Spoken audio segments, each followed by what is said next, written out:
Scan பண்ணி பார்த்ததுல ஜிஹெச்லலாம் பார்த்தா ஒரு 36. இதுக்கே கால்லாம் வலிக்குது. உள்ள பிபி செக் பண்ணுற இடத்துல 20 பேத்துக்கு மேலே இருக்காங்க. உள்ள எப்போ வேணால் டெலிவரி ஆகலாமா.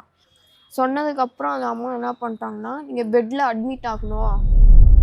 ஐயோ பாக்கெட்டில் கை மாட்டிச்சு. ஹாய் எல்லாம் எப்படி இருக்கீங்க? இன்னும் முழுசாக கூட விடல. டைம் என்ன ஆகுது?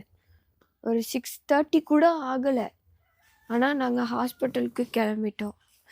ஏன்னா எங்கள் வீட்டில் இருந்து சேலம் ஜிஹெச் போக 2 hours ஆகும். நான் இன்னும் எதுவுமே சாப்பிடல தெரியுமா. காலையில் எமிசெட் டேப்லெட் போட்டு நீஸ் தண்ணி குடிச்சதோடு சரி. ஏன்னா பஸ்ஸில் போகும்போது வாமிட் வந்துட்டால் என்ன பண்ணுறது அப்படின்ட்டு. ஆனால் பசி எடுத்தால் சாப்பிட்றதுக்கு பேக்கிங்லாம் பண்ணி ரெடியாக வச்சுட்டேன். எல்லா ரிப்போர்ட்டும் எடுத்துக்கிட்டேன். நானும் ரெடி, எங்கள் அத்தையும் ரெடி, என் ஹஸ்பண்டும் ரெடி. கிளம்புறதா வேலை. இப்போ என்னென்னா எனக்கு ஒரே குழப்பமாக இருக்குது. என்னோடய 9 month படி ஒரு 38 weeks பக்கமாக வரணும். ஆனால் ஸ்கேன் பண்ணி பார்த்ததுல ஜிஹெச்லலாம் பார்த்தா ஒரு 36, 37 அது மாதிரி தான் சொல்கிறாங்க. அவங்க என்ன மெஷர்மெண்ட் வச்சுருக்காங்கன்னே தெரில. எல்எம்பி என்னோட லாஸ்ட் எல்எம்பியிலேருந்து இப்போ எனக்கு பேபி கொடுத்த டேட்டு வரைக்கும் பார்த்திங்கன்னா 10 மாதம் கணக்கு வருது. ஆனால் ஹாஸ்பிட்டல்லையும் எனக்கு இது 8ஆம் மாதம் தான் சொல்கிறாங்க. என்னன்னே எனக்கு புரியவே இல்லை. எங்கள் வீட்டில் 9ஆம் மாதம் வளகாப்பு பண்ணலாம் பிளான் போட்டிருக்காங்க. சரி, ஹாஸ்பிட்டலுக்கு வந்து எனக்கு தெரிஞ்ச வரைக்கும் ஆத்தூர் ஜிஹெச்சில் என்ன சொல்லி அமுச்சு விட்டாங்கன்னா, சேலம் ஜிஹெச்க்கு போங்க, அங்கே ப்ரெக்னெண்ட்டாக இருக்கவங்களுக்கு ஃபஸ்ட்டு ஓபி போட்டுட்டு யூரியாலஜிஸ்ட் அவங்கள பார்க்கணும், அவங்கள பார்த்துட்டு ஸ்கேன் எடுக்கணும், ஸ்கேன் எடுத்துகிட்டு ரிப்போர்ட்டை வந்து காமிக்கணும்னு சொல்லி சொன்னாங்க. இப்போ எனக்கு என்ன, இந்த மந்த்தே முடிய போகுது. நெக்ஸ்ட் மந்த் ஸ்டார்டிங்கில் கூட வாய்ப்பு இருக்குது. இந்த டைமில் போயிட்டு இப்படி ஒரு இதை சொல்லி ஆத்தூர் ஜிஹெச்லேருந்து சேலம் ஜிஹெச்க்கு மாற்றுறாங்களேன்னு ஒரு மாதிரி பயமாக இருக்குது. ஆனால் என்ன, நான் வீடியோவில் காமிச்சிக்கல. ரீசன் என்னென்னா, எங்கள் வீட்டில் எங்கள் அத்தை, எங்கள் மாமா எல்லோரும் பார்க்குறாங்க. நான் இந்த ஒரு சென்டிமெண்ட்டுக்காக அழுது ஒரு சீன் க்ரியேட் பண்ணேன்னா எங்கள் வீட்டில் இருக்கவங்களாம் பயந்துருவாங்க. ஸோ அதனால தான் நான் அந்த வீடியோலேயே நார்மலாக பேசியிருப்பேன். என் ஹஸ்பண்டுக்கு தான் தெரியும் நான் எவ்வளோ அழுதேன் அப்படிங்கிறது. ஆனால் பயப்பட தேவையில்ல. இது வந்து எங்கள் அத்தைக்கு, எங்கள் வீட்டில் இருக்கவங்களுக்காக சொல்கிறேன்.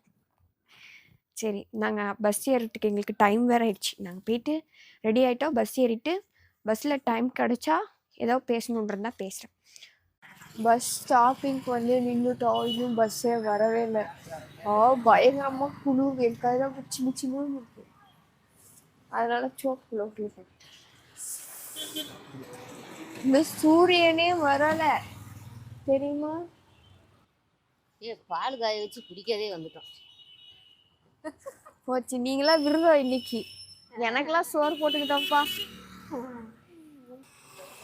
ஆமா, ஒரு வழியா பஸ்ல இருந்து இறங்கிட்டோம். பஸ் ஒரு சொறி கூட்டம் இன்னைக்கெல்லாம். அங்கிருந்து இங்க நடந்து கீழே இறங்கி போனோம். இதுக்கே கால்லாம் வலிக்குது. இனிமே எக்ஸசைஸே பண்ண தேவையாட்டுக்கு. பஸ்ல இருந்து இறங்கி இங்கே ஏறி ஹாஸ்பிட்டல் போனால் ஒரு நாளைக்கு நடக்க வேண்டிய 1 கிலோமீட்டர் கணக்கு நடந்து போடுவேன். ஹாஸ்பிட்டலுக்குள்ளே வந்துட்டோம். அதான் என்ட்ரன்ஸு. இன்னொரு என்ட்ரன்ஸுக்கு ப்ரெக்னெண்ட்டாக இருக்கவங்களுக்கு ஓபி போட அங்கே போகணும். அதுக்கு எங்கள் அத்தை சின்ன பிள்ளையா இருக்கும் போது அவங்களோட மம்மி இங்கே கூட்டிகிட்டு வந்து பார்த்தாங்களாம். வண்டியில் வரும்போது தூக்கம் வேற. தூங்கி விட்டோன்னா என்ன பண்ணுறது, எல்லாரும் ஒவ்வொரு இடத்துல இருக்கோம். தூங்கி விட்டோன்னா என்ன பண்ணுறது, தைலத்தை மூந்து பார்த்துட்டு முடிச்சுட்டே வந்தேன். அத்தையை பாரு, பையன் எப்படி வச்சிருக்காங்க. ஆமாம், 2வது என்ட்ரன்ஸை கடந்து வந்துட்டோம். இப்போ 3வது என்ட்ரன்ஸை கடக்கணும். அங்கே கூடார மாதிரி இருக்குல்ல, அதில் போய் கட்டு எடுத்தோம்னா பிரசவத்துக்கு பார்க்குறவங்களாம் பார்ப்பாங்க.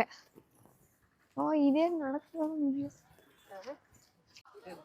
ஓபியில் போயிட்டு, அதான் ஹாஸ்பிட்டல். அங்கே போயிட்டு தான் ஓபி போடணும். அங்கே போயிட்டு என்ன கேட்கணும், ஓபி போட்டு இது மாதிரி யூராலஜிஸ்ட் டாக்டர் பார்க்க சொல்லியிருக்காங்கன்னு சொல்லவா.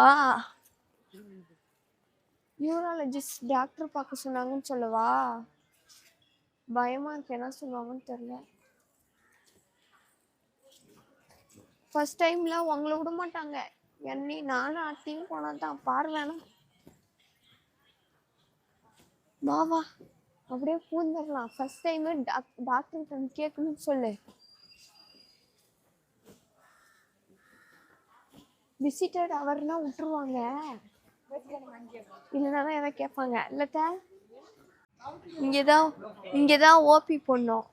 ஓபியை பார்த்து போட்டு வச்சுருந்தா போட்டு இப்போ இந்த ரூமில் போயிட்டு டாக்டரை பார்க்கணுமா.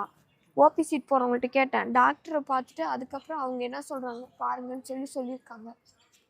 நீங்கள் தான் இருப்ப, பேபி பொண்ணு இங்கே தான் படுத்துருப்பேன். உள்ள பிபி செக் பண்ணுற இடத்துல 20 பேத்துக்கு மேலே இருக்காங்க. அதனால கொஞ்சம் சாப்பிட்டு வந்துடலாமே சாப்பிட வந்தேன்.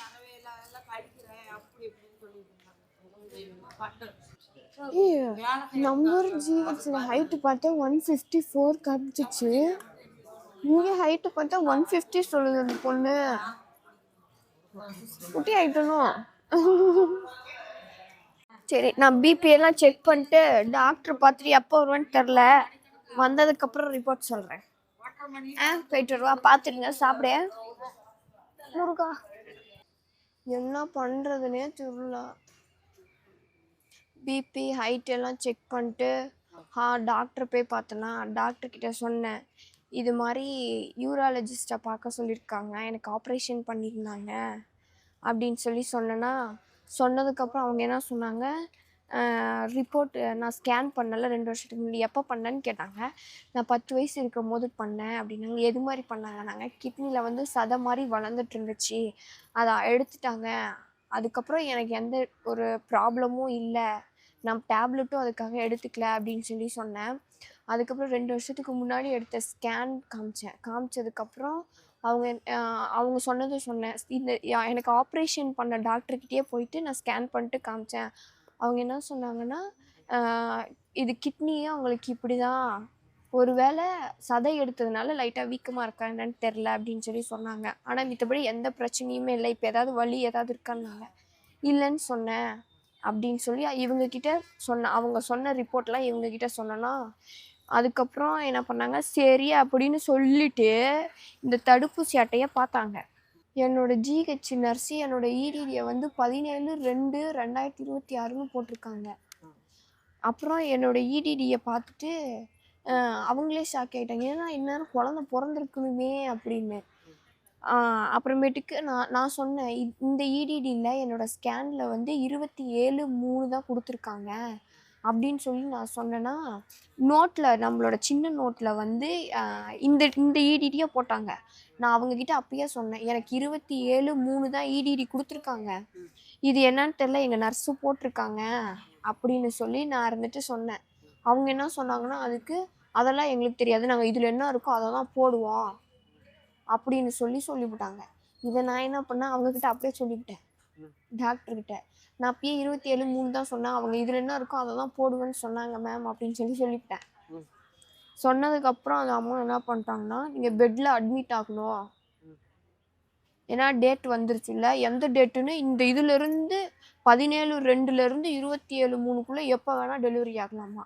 9 மாதம் ஸ்டார்ட் ஆகிடுச்சுல்ல, அதனால் எப்போ வேணால் டெலிவரி ஆகலாம், நீங்கள் பெட்டில் அட்மிட் ஆகணும் அப்படின்னு சொன்னாங்க. அதுக்கப்புறம் வந்துட்டு அவங்க வீட்டிலேருந்து யார் வந்திருக்காங்கன்னு கேட்டாங்க. என் ஹஸ்பண்டும் எங்கள் அத்தையும் வந்திருக்காங்கன்னு சொன்னேன்னா, அவங்கள்ட்ட போயிட்டு ஃபஸ்ட்டு இன்ஃபார்ம் பண்ணுங்கள், பெட்டில் அட்மிட் ஆகணும்னு சொல்கிறாங்க அப்படின்னு சொன்னேன். பெட்டில் அட்மிட் ஆனால் தான் யூரியாலஜிஸ்ட் டாக்டரை பார்க்க விடுவாங்களாம் ஸ்கேனுக்கு.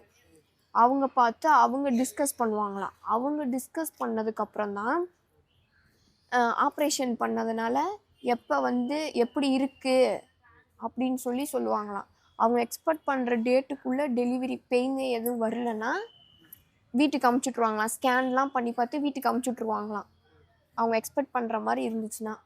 போயிட்டு அதுக்கப்புறம் தான் வர மாதிரி இருக்குன்னு சொன்னாங்க. இல்லைன்னா டெலிவரி பார்த்துட்டு தான் போகிற மாதிரி இருக்குமா, அது சொன்னாங்களா. அப்புறம் நான் அத்தைக்கிட்ட வந்து சொன்னதுக்கப்புறம் அதான் உங்களுக்கே தெரியுமே, நான் அத்தைக்கிட்ட வந்து சொன்னேன்னா எங்கள் அத்தை இருந்துட்டு வளகாப்புக்கு வேறு பிளான் போட்டிருக்கோம், நாங்கள் வெள்ளிக்கிழமை முடிச்சுட்டு சனிக்கிழமை வரவான்னு கேட்க சொன்னாங்க. நான் போய் கேட்டேன்னா, இல்லைம்மா அவனுக்கு எப்போ பெயின் வரும்னு தெரியாது, ஏன்னா ஸ்கேன் வேறு நடுவில் பண்ணணும்ல, அது ஸ்கேன் வேறு நடுவில் பண்ணணுங்கிறதுனால நீ பெட்டில் இருந்தே தான் ஆகணும் அப்படின்ட்டாங்க. எனக்கு இதுதான் புரியவே இல்லை. நான் வந்தது ஒரு ஸ்கேனுக்காக. நார்மலாக என்ன பண்ணணும்னா ஸ்கேன் பண்ணிட்டு ரிப்போர்ட் வாங்கிட்டு அதுக்கப்புறம் வாங்கன்னு சொல்லணும். எனக்கு இது பிடிக்கவே நான் பாட்டுக்கு செவனேன்னு இருந்தேன். எனக்கு எந்த தொந்தரவுமே இல்லை இதனால. சரி திடீர்னு எதோ வலிக்குது அப்படின்னா சரி வர சொல்கிறாங்க. நான் எங்கெல்லாம் பிளட் சீக்கிரம் அந்த நர்வஸ்லேயே இன்னும் மைண்ட் அப்படியே இருக்குது, பெட் ரெஸ்ட் எடுக்க சொல்கிறாங்கன்னு. சரி உங்களுக்கு நான் ஆப்ரேஷன் பண்ணதான் பிரச்சனைனா நீங்கள் ஃபஸ்ட்டு என்னை ஸ்கேன் பண்ணி பார்த்துட்டு அதுக்கான ஸ்கேனை பார்த்துட்டு இல்லை நார்மலாக தான் இருக்குது அப்படின்னு சொல்லி அனுப்பிட்டு என்னோடய டேட் வரும்போது அட்மிட் ஆகுங்க அப்படின்னு சொல்லி சொல்லலாம்.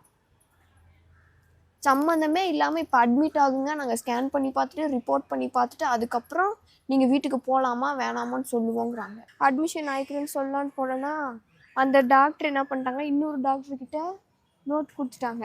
நான் என் ஹஸ்பண்ட்லாம் வேறு கூட்டிகிட்டு போகிறேன், சரி கொஞ்சம் ரெக்கமெண்ட் பண்ணி பார்க்கட்டும் கேட்டு பார்க்கட்டும் அப்படின்னு சொல்லிட்டு அவங்கக்கிட்ட திரும்ப சொன்னேன், இது மாதிரி அட்மிட் ஆக சொல்கிறாங்க மேம் அப்படின்னு. நான் ஃபஸ்ட்டு ஒவ்வொருத்தராக பார்த்துட்டு வரேன் அப்படின்னு சொல்லி எனக்கு முன்னாடி இருந்த பொண்ணுக்கிட்ட அட்மிட் ஆகுறியா அப்படின்னு சொல்லி கேட்டாங்க. அந்த பொண்ணுக்கு 17/3 என்னமோ டேட்டு. அந்த பொண்ணையும் அட்மிட் ஆகுறியா அப்படின்னு சொல்லி கேட்டாங்க. அட்மிஷன் ஆகிறதுக்குலாம் நான் வரல, நான் இந்த ஸ்கேன்லாம் பண்ண மட்டும்தான் வந்தேன் அப்படின்னு சொல்லி அந்த பொண்ணு சொல்லிச்சு. சரி நான் அட்மிட் ஆகலைன்னு சொல்லி ஒரு கையெழுத்து போடுமான்னு சொல்லி அந்த பொண்ணுகிட்ட சொல்லிட்டாங்க. அதுக்கப்புறம் எனக்கும் அந்த மாதிரி ஒரு சான்ஸ் கிடைச்சா நல்லாயிருக்குமே அப்படின்ட்டு அதுக்கப்புறம் நீ இன்னைக்கு அட்மிஷன் ஆகுறியா அப்படின்னு சொல்லி கேட்டாங்க. இல்லை மேம் இன்னைக்கு நான் அட்மிஷன் ஆகலை அப்படின்னு சொல்லி சொன்னதுக்கப்புறம் சரி அங்கே போய் சைன் போட சொன்னாங்க. ஏன்னா இந்த டெஸ்ட்டு தான் எடுத்து இந்த ஸ்கேன் தான் யூராலஜிஸ்ட்டை பார்க்க சொல்லி சொன்னாங்க அப்படின்னு சொல்லி சொன்னேன்னா சரி நான் உனக்கு வந்து என்ன சொல்கிறேன்னா எமர்ஜென்சியில் போட்டுடுறேன் ஸ்கேனுக்கு. எமர்ஜென்சி தான் இந்த சீட்டு கொடுத்தாங்க, எமர்ஜென்சி. நீ என்ன பண்ணுற இந்த ஸ்கேனை பண்ணிட்டு என்னை வந்து பார்க்கணும், ஸ்கேன் பண்ணிட்டு வந்ததுக்கப்புறம் தான் நான் சொல்லுவேன், அப்பயும் பெட்டில் அட்மிட் ஆகணுமா ஆகக்கூடாதா அப்படிங்கிறது சொல்லியிருக்காங்க. நானே எங்கள் அத்தை என் ஹஸ்பண்ட்லாம் சாப்பிட்டுட்டு இங்கேருந்து கண்ணாடி மாளிகைக்கு நடந்து போனோம். ரொம்ப தூரம், அது கொஞ்சம் நடந்து போயிட்டு 111 அந்த ரூமில் போயிட்டு டாக்டரை பார்க்கணும். சாப்பிட்டுட்டோம். இதுக்கப்புறம் கண்ணாடி மாளிகைக்கு நடராஜா சர்வீஸை மெயின்டைன் பண்ணிகிட்ருக்கோம்.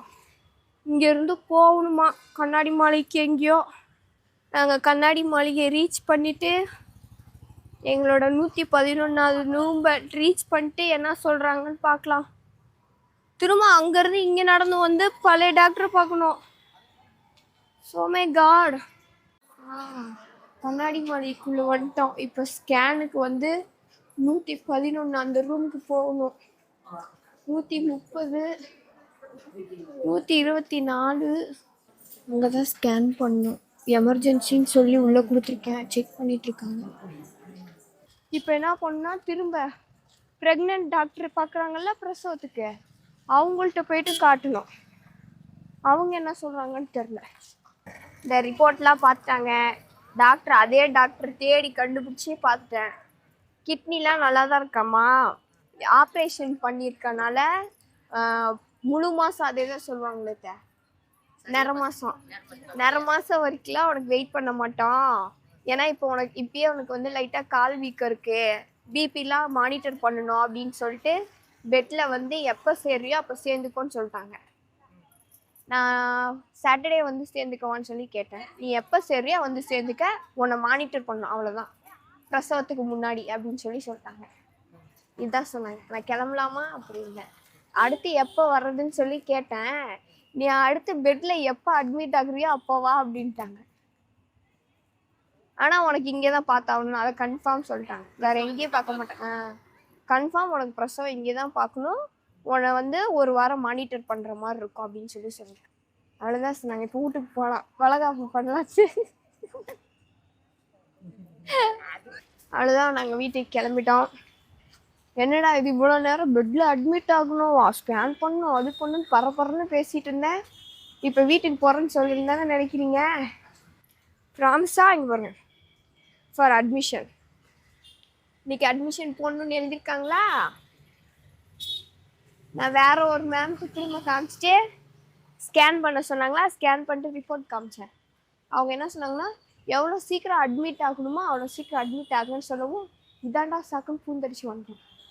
நானாக டெலிவரி டேட்டுக்கு ஒரு வாரத்துக்கு முன்னாடி தான் வருவேன். ஒரு வாரம் என்னை மானிட்டர் பண்ணால் போதும். பார்க்கல கடவுள் என்ன விட்டுருக்காரோ எல்லாம் நல்லதே நடக்கணும். முருகா போலாமா? Okay bye. தொடர்ந்து இணைப்பில் இருந்தால் வேற வீடியோஸ் நான் நம்பாம்பா.